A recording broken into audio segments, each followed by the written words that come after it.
Joseph comprenait que malgré l'opposition, malgré les blocages, malgré les combats, il devait être focalisé sur le rêve que Dieu lui donne dans sa vie. Dernier point, quatrième point par rapport au rêve, c'est que ton rêve, du moins le rêve que Dieu te donnera, parfois, pas tout le temps, mais parfois, attention lorsque Dieu te dit va t'élever. Parfois, le rêve de Dieu pour ta vie commencera toujours par son contraire. Amen. Le rêve de Dieu pour ta vie va commencer par son contraire. Je m'explique. Lorsque Dieu dit va t'élever, avant de t'élever, il va d'abord t'abaisser. Avant de t'élever, il veut d'abord t'abaisser. Pourquoi il va t'abaisser? Parce qu'il doit te préparer. Il doit te préparer. Afin que quand tu seras élevé, que tu reconnaisses que ton élévation ne vient pas d'un homme, mais de Dieu de l'éternel des armées. Alors, l'humilité sera ton partage. Tu sauras que mon Dieu est allé me chercher quelque part. Amen. Yes. Oh Jésus. Les rêves commencent toujours par leur contraire.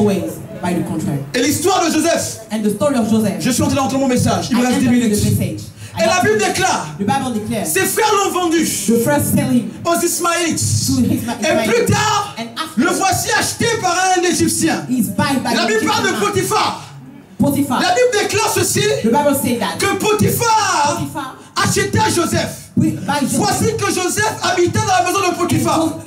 Potiphar qui était l'une des personnalités les plus élevées en Égypte. La Bible déclare que Dieu bénit la maison de Potiphar. Donc que Dieu était d'abord avec Joseph. Dieu était avec Joseph. Et en étant avec Joseph, Dieu bénit la maison de Potiphar. Et la Bible déclare que Potiphar trouva grâce aux yeux de Joseph trouva grâce aux yeux de Potiphar. Pourquoi? Parce que Joseph avait la faveur de Dieu en lui. Je suis en train de parler de la faveur de Dieu. La faveur de Dieu. La faveur imméritée de Dieu. Lorsque la faveur de Dieu descend dans ta vie, elle ne cherche pas à consulter ton passé. Lorsque la faveur descend dans ta vie, elle ne cherche pas à savoir où tu viens. La faveur de Dieu, c'est lorsque les yeux de Dieu te posent sur toi. La faveur de Dieu, c'est lorsque la main de Dieu se pose sur toi. La faveur de Dieu, c'est lorsque la main de Dieu se pose sur ta vie, en dépit de ce que pensent les hommes. La faveur de Dieu, c'est lorsque Dieu pose sa main sur toi. Et la Bible déclare que Dieu bénit la maison de Potiphar à cause de Joseph. Amen. Amen.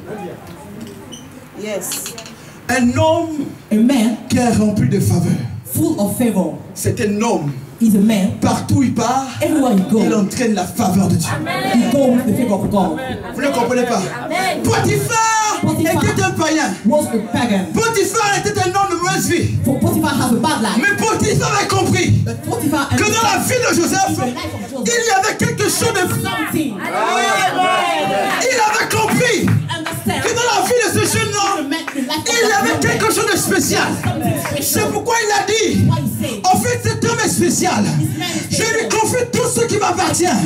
Car je sais une chose, tout ce qui touche est béni. Tout ce qui touche est béni. Tout ce qui touche est prospère. Un homme de faveur est un homme. Lorsqu'il touche une chose, la chose prospère. Et Dieu veut donner à son église la dimension de la faveur. Amen. La faveur de Dieu. La faveur de Dieu. Tu as besoin d'avoir la faveur. Amen. Opère dans la dimension de la faveur. La faveur de Dieu t'amènera dans un niveau où tu n'as jamais songé à aller. Un homme de faveur est un homme qui rentre partout où il va. Peu importe l'endroit. Si c'était impossible, puisqu'il a la faveur en lui, tout devient possible pour lui. Vous ne comprenez pas. Un homme de faveur soit la situation, quels que soient les obstacles, quand il rentre dans un endroit, puisqu'il a la faveur en lui, oh, la situation change en sa faveur. On his favor. Un homme de faveur est un homme qui a la grâce de Dieu en lui. La faveur de Dieu, c'est lorsque on dit il y a chômage en France. People say there is no job in France. Il y a des postes qui sont scellés, on ne peut plus recruter. Mais un homme de faveur, quelle que soit, n'est-ce pas, la crise économique qui frappe la France, puisque tu es un homme de faveur, à cause de toi, l'emploi s'est créé quelque part. À cause de toi, l'emploi s'est créé quelque part. On nous parle d'Isaac. Isaac était un homme de faveur. Je peux parler encore d'Isaac quelques minutes. Isaac était un homme de faveur. Écoutez-moi bien. La Bible déclare, il fut un temps, l'endroit où il s'est trouvé, il y avait la famine. La famine. La Bible déclare que la terre était aride.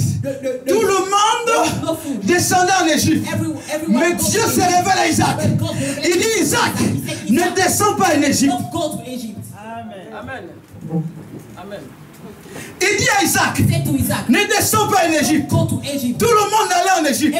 Mais Dieu lui dit, toi Isaac, ne fais pas le même choix que tout le monde. Amen. Il y a des choix dans la vie que Dieu te demandera de faire qui diffèrent de ceux des autres. Pourquoi? Parce que tu es unique. Amen. Oh. J'ai envie de prêcher, me reste alléluia. Alléluia. Amen. Isaac, il ne descend pas en Égypte. Don't go to Egypt. Maman, il dit à Isaac, Mama, he said to Isaac, là, here, sur cette terre, sème là.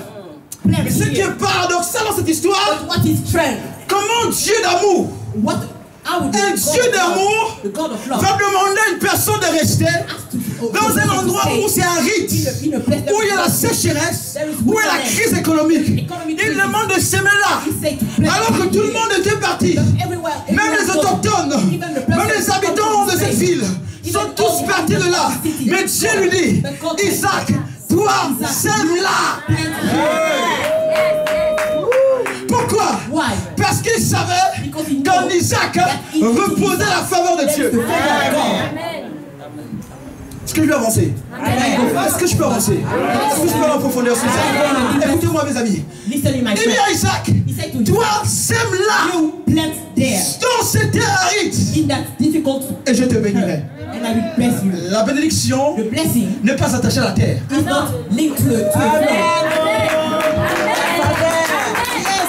m'a compris ici, quelqu'un m'a compris ici, quelqu'un m'a compris ici. La bénédiction n'est pas attachée à la terre, mais la bénédiction est dans la personne que Dieu bénit. C'est pourquoi Dieu dit à Isaac, reste là, sème là. Moi Dieu qui t'a béni, cette bénédiction peut influencer la terre et sera productive. Et la Bible déclare qu'Isaac sema là où personne n'avait semé. Il sema. Et ce qui est important dans cette histoire, c'est que la Bible déclare que Dieu bénit Isaac. Amen. Isaac devint riche. Fort riche. Il allait ensemble richissant. Oh, le temps me manque. Est-ce qu'on appelle la sensibilité à la voix de Dieu? C'est comprendre ce que Dieu te demande de faire. D'obéir simplement. La bénédiction était en Isaac. C'est pourquoi Isaac pouvait s'aimer là. Puisque la bénédiction était en lui, et il savait que la Bible déclare tout lieu foule la pointe de ton pied. Isaac était un homme de distinction. Il savait que puisqu'il portait la bénédiction, il pouvait s'aimer là et la terre devait produire. La terre obéit aux hommes de distinction. La terre obéit aux hommes de faveur. La terre de Nancy doit t'obéir. La terre de Nancy doit t'obéir. Je prophétise dans ta vie que cette terre t'obéisse. Au nom de Jésus Nazareth, je prophétise dans ta vie que dans cette terre tu ne mourras pas. Je prophétise dans ta vie que dans cette terre tu ne seras pas rejeté. Si la terre de Nancy a rejeté d'autres personnes, tu ne seras pas rejeté. Car tu es un homme de faveur. La terre obéit aux hommes de faveur. Je conclue mon message. Voici que Joseph est béni dans la maison de Potiphar parce qu'il avait la faveur. Et plus loin, Potiphar lui confie tout ce qui lui appartenait parce qu'il savait que c'était un homme de distinction. Alléluia. Mais écoutez, plus tard, il se retrouve dans une prison parce qu'il est faussement accusé à cause de son rêve, à cause, n'est-ce pas, de ce que Dieu a déposé en lui. Et ce qui m'intrigue encore dans cette histoire, ce qui me questionne dans cette histoire, c'est